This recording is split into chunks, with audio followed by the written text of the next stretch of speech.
Before this video starts, I would like to mention that if you suffer from epilepsy or are prone to seizures, please click off of this video. Although there are only minor flickering effects, it could affect someone on a much higher scale. Also, this video is going to be heavily based around switching styles of video, so if you don't like that and you find that annoying, please click off of this video as well. So, with that said, enjoy the video.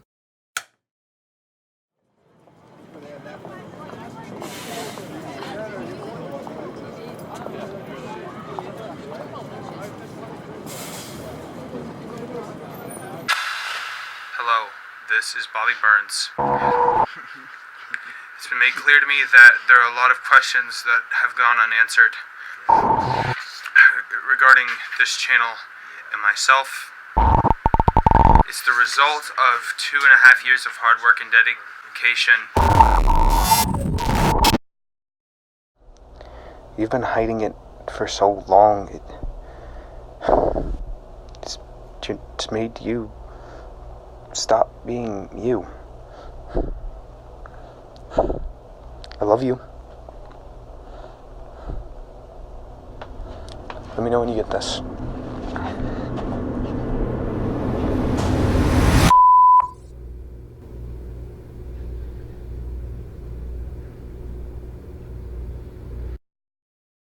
December 16th, 2017.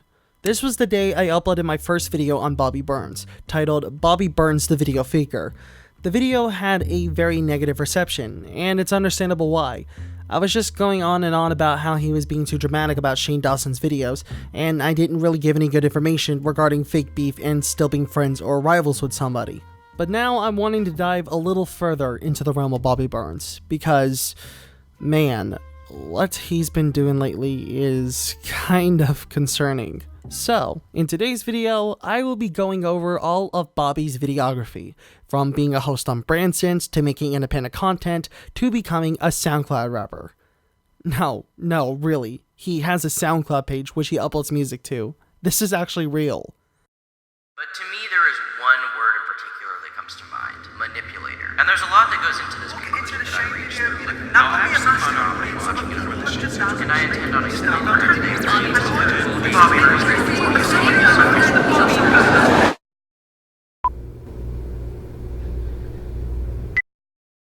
Before Bobby went on to become a successful independent content creator, he used to be the main host for the YouTube channel named Branson's. An official Sins media channel, the content was focused on the flaws of big corporations, such as Nike, Nintendo, Nestle, Kraft, etc. The channel right now is at around 750,000 subscribers, and their last video posted on there was called Everything Wrong with Twitter. Bobby wasn't the first host, however, as the actual first host of the series was originally a woman named Jess Witten. However, she garnered a hefty amount of negative reception, and pretty much nobody liked her. On November 20th, 2014, this changed. Bobby officially became the host of the channel, beginning with Everything Wrong with YouTube in 5 minutes or less. Bobby, because of him hosting this channel, managed to garner an audience thanks to that. Things would end up taking a turn for the worst on Branson's though, as on March 18, 2016, the video Everything Wrong with WWE was released, and it had a widely negative reception towards it. This is one of Branson's most hated videos, and I'd say this comment goes over why it is pretty well, as he made many incorrect or bullshit statements about WWE. There's only about 2 or 3 actual good points against the network in the video, showing their lack of research and carelessness producing the video. Anyway, after that, for some reason, the Branson's channel ended up dying for a little over a year after the video release, possibly to practice better production practices for their content. During this time, Bobby was going on strong being an independent content creator. Because of him hosting Branson's, he had gained a platform to start working off of, showing him which direction to take his career to and what type of content to make. As for a while ago though, Bobby's now gotten more fame than from the channel he started from. But unfortunately, that's changed.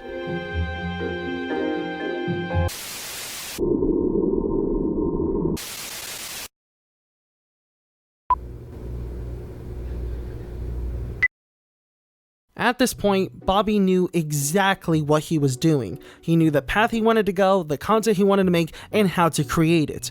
Bobby's content was critique focused, similar to what he did on Branson's, in which he points out the pros and cons of a person or thing. He also likes to give some of these videos a high production value, like handmade camera shots, heavy editing, the cleanest footage he can get of something, clear narration, etc. That wasn't all that he did though, and now that we're talking about his solo work, how about we discuss the fact that he used to make Lego stop motion films. This dated Bobby's videography more than anything. In fact, this was the first ever piece of video that Bobby ever released onto his YouTube channel back in 2007. He hasn't done them in a while, but looking at some of the later Lego videos, wow, he really was dedicated to this. Not gonna lie, these are some pretty good videos. In December of 2016, he hit the gold mine with the video The Secret Genius of Filthy Frank, an amazing video briefly explaining about how Filthy Frank is a greater character to YouTube than what people think. Half a year later, on June 26, 2017, he created another successful video titled How to Emotionally Manipulate Your YouTube Audience. Made right after Anthony Padilla released his video on why he left Smosh, the video went into extensive detail on how multiple YouTubers can do the same things in the video in order to manipulate their audience into feeling sorry for them or sympathize with them. And yeah, this is also a pretty good video. If you ever needed a video detailing how any YouTube apology or any emotionally distressful video can be manipulative or fake, this video is that video. So yeah, as you could tell, there's not too many negative things to talk about when it comes to his solo content. But what exactly went wrong? How did he go from being a great content creator to what he is now? Where did it go wrong?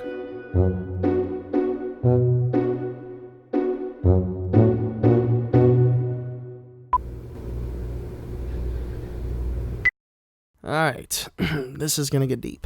On November 22nd, 2017, the video Shane Dawson the Conspiracy Theorist was released. The video basically tries to explain how Shane's conspiracy theories are bad and treats the video as a regular Bobby Burns video. It gained pretty mixed reception, but nothing much came out of it.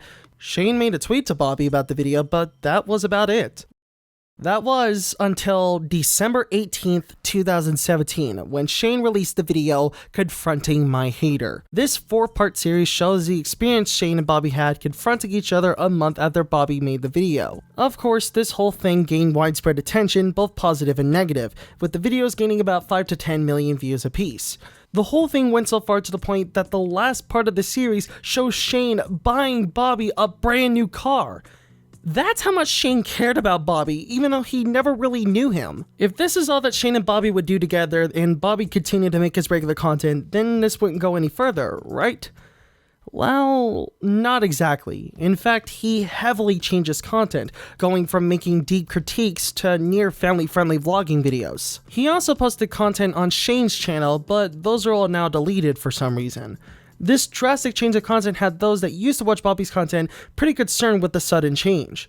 There was at least one good video out of it though, and that was, does the YouTube trending page actually work? This was more close to Bobby's original content more than anything, and as you could tell by the comments, a lot of people were happy about this video, including Shane Dawson himself, and a lot of people were wanting him to go this direction.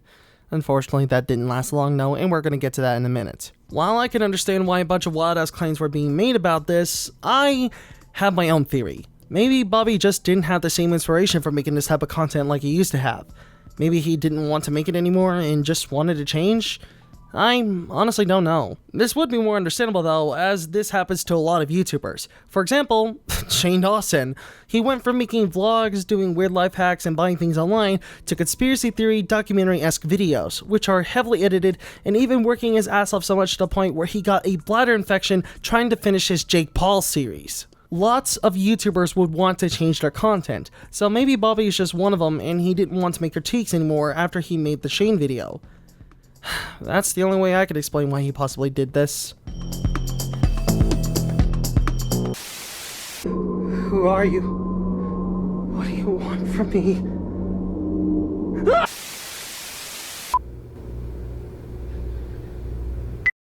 Welp, here we are.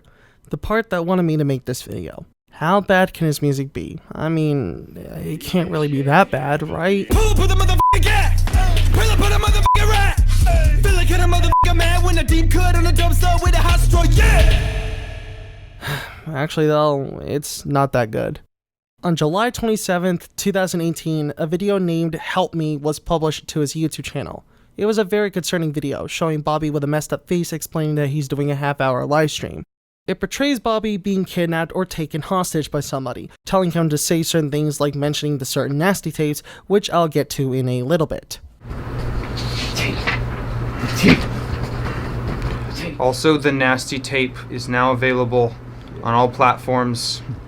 The entire video was made to be a promotion video for Bobby's album, or in this case his persona, Nasty Boy. The album was released the same day the video was released, July 27th, and it was titled The Nasty Tape.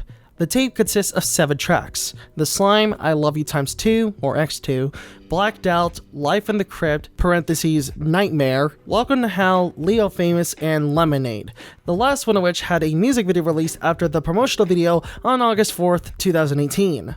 To make a long review short, it's just the regular modern hip-hop type of music, with him rapping about drugs, stress, murder, sex, all of the regular things a generic hip-hop or mumble rap artist would rap about. While the whole thing sounds like everyday hip-hop, there's at least one song that stood out: Life in the Crypt, parentheses, Nightmare. This track sounded more like the classic underground type of hip-hop, with actual drum samples and everything. It sounded like it was from the late 90s or early 2000s. I'm pretty sure that's what Bobby was going for this, and it sounds okay. It gets a pass in my book, and it makes me wish that this was the entire album.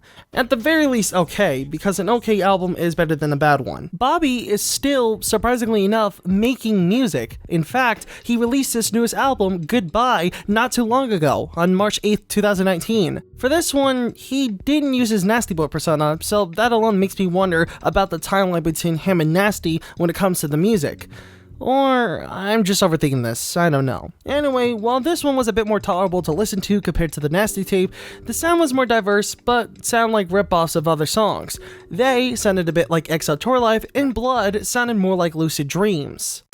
They don't want me alive, that's why I always keep a pistol by my side. Phantom, that's alright, inside all white, lights on. Blood on my bed, got these demon bitches, I'm trying to get out of my head. I still see your shadows in my room. Alright, but I will admit the voice effect in Malma was pretty cool. First name ever, last name again. Ice cold drip creeping under your skin.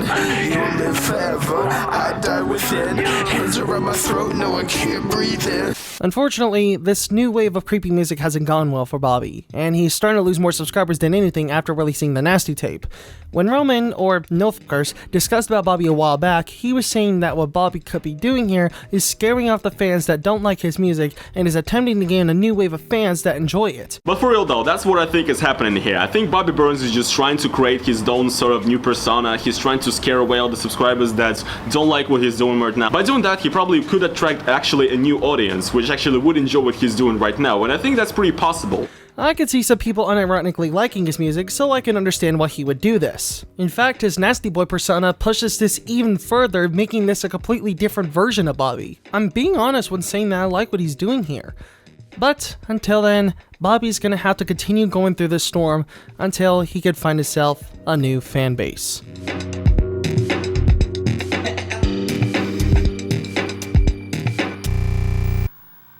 Are you serious, Daniel? Are you trying to sugarcoat all of this? Do you know exactly who you're talking about? You are talking about a man who's set to become the thing that he wanted to destroy. He did all of it.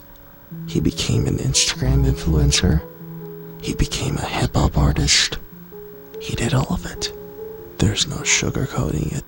He backstabbed all of us. And now he's paying for it. Look at how long he's been losing subscribers, Daniel. He's been losing for a long time. So why must you sugarcoat this when it's very obvious? He is setting to...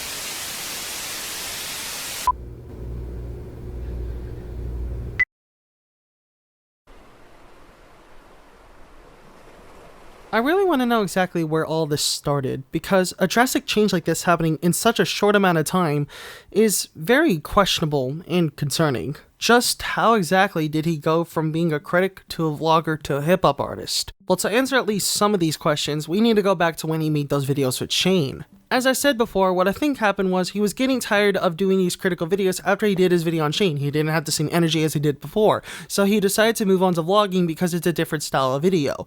While I still stand on that point, I have another theory.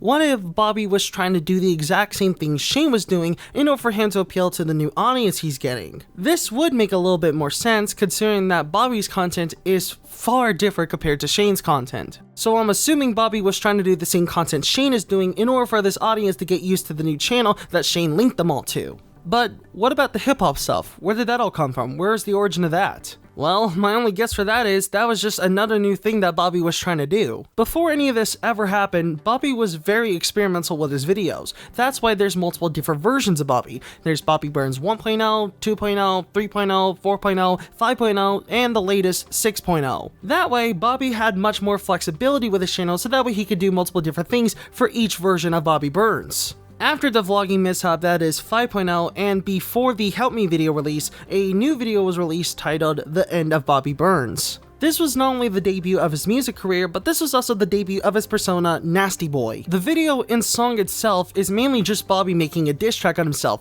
talking about the sponsorships, the Jeep that Shane got him being stressed and depressed, and him becoming the thing that he was set out to destroy. The song itself is called 5.0 Get a reference to how Bobby Burns 5.0 was the vlogging Bobby Burns that was very different compared to the regular Bobby Burns that we knew and loved. Very ironic considering that this hip-hop Bobby Burns is more different than anything. I'm assuming what happened was Bobby was trying to make one little song about his career and then move on with his life, similar to PewDiePie making those 2 songs about T-Series and then moving on. But I'm guessing he kind of got hooked into making music and just started moving on from there. That's just my personal guess, but I don't know. I'm also guessing he got tired of doing vlogging videos much like what he did with the critical videos, so this is just a new wave of content that he wanted to touch on. So now, how could he fix this? Well, I'm guessing he could have a change of heart when it comes to his critical content, and I'm guessing he'll make some more in the future. So what I think he could do is mix critical videos with vlogging. He can mix those two together. This would also be perfect for getting handheld shots of certain locations, so that way you'll have a higher production value than your previous videos. You could also mix music here and there, but just try not to make it as generic as it is already. I'm really just wishing for the best for Bobby at this point. He's not really doing anything wrong. He hasn't attacked anybody, harassed anybody. He hasn't done anything like that. He's just changing his content way too much. And all I could do here is just wish him the best of luck.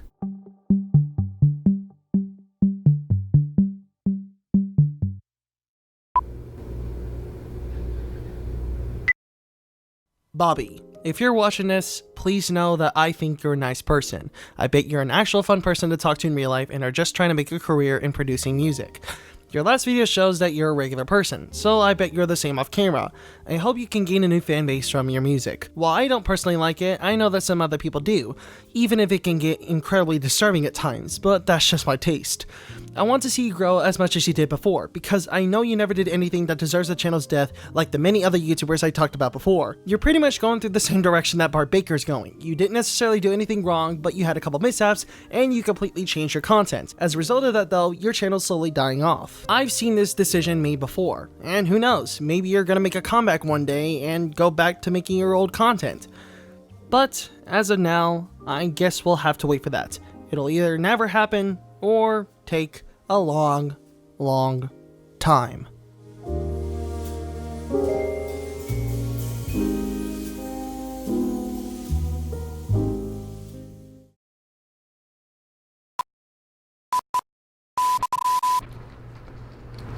Thank you. See? Oh, isn't that hard, you little bitch?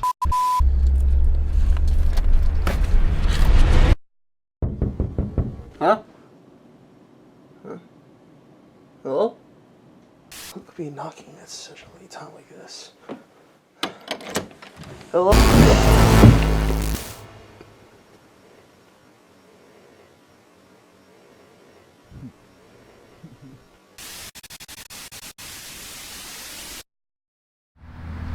You have to find a balance of self-expression and consistency. You have to care for yourself and the audience. It's the only way this is gonna work. I'll miss you.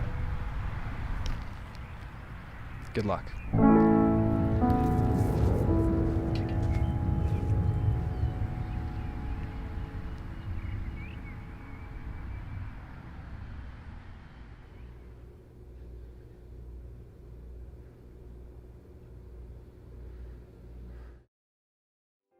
Hello everybody, thank you all so much for watching this video, and I really do mean it because I really love making this video. I'm really happy with how that turned out, and I hope you enjoyed it as much as I did making it. I know I say that a lot, but I really did love making this video. As per usual, I would like to thank Lemon for helping me with the script on this video, and I would like to thank some of my friends for looking at this video early and seeing if there's anything that needs to be changed. If it wasn't for them, this video wouldn't be the way that it is. If you did enjoy this video, it would mean a lot if you liked it, and if some of you are new, be sure to hit the subscribe button and the notification bell so that way you'll be notified whenever I upload a video. And if some of you are wanting to help out the channel and if some of you wanted to donate to me, you can go over to my Ko-fi page in the description below. If any of you have any suggestions on what I should talk about next, and if some of you have any fan art that you want me to see, you can submit them via Twitter, Discord, or in the comment section below. Most likely my Twitter or Discord, since you can't really submit any photos in the comments. But anyway, with that all said, thank you all so much for watching, and I'll see you in the next video. Bye.